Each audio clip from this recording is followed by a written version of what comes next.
The Giants canceled the Odell Beckham Show. It will re-air in Cleveland.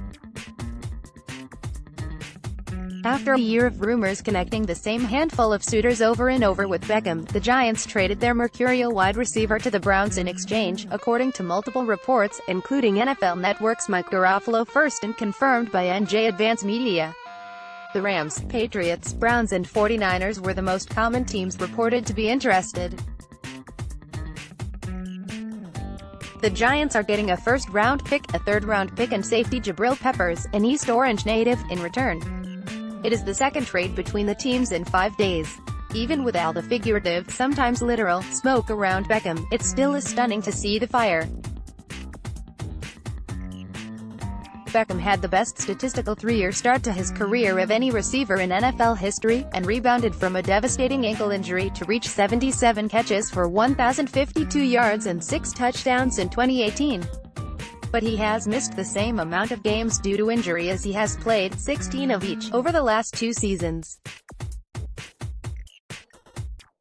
Upset and sometimes embarrassed by his on-field emotional outbursts and off-field controversies, the Giants dragged out a decision on Beckham's future until just before the start of his 5th season, signing him to a 5-year extension worth $90 million with $65 million guaranteed.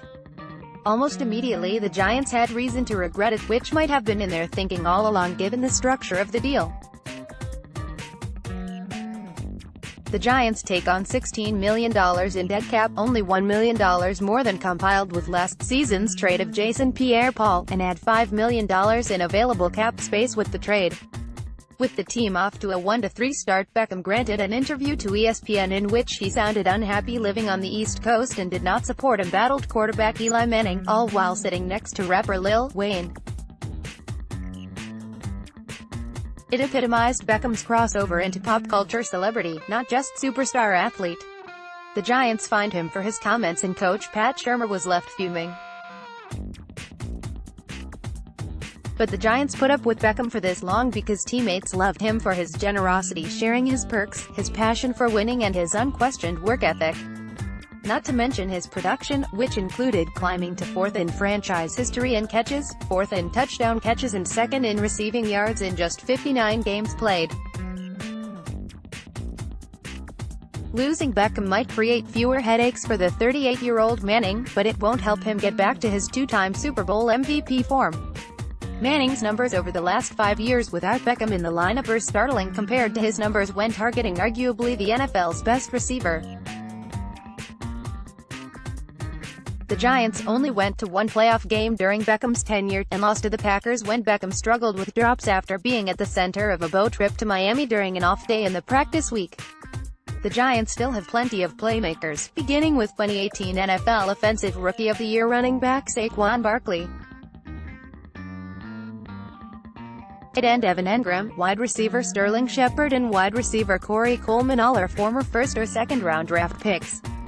But all those players thrived in part because of the double teams commanded by Beckham. The free agent market is light on no. 1 wide receivers in the NFL only draft has 3 projected first-rounders, none of whom are locks for the top 10 picks: A.J.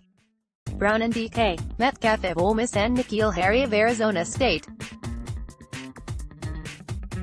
For perspective, the Raiders acquired a 3rd and a 5th round pick from the Steelers for All-Pro receiver Antonio Brown.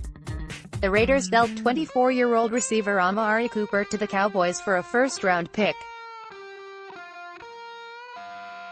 Brandon Cooks, who, like Beckham, comes from the receiver-loaded draft class of 2014, has been traded for a 1st-round pick by the Saints to the Patriots and the Patriots to the Rams, in each of the last 2 off-seasons.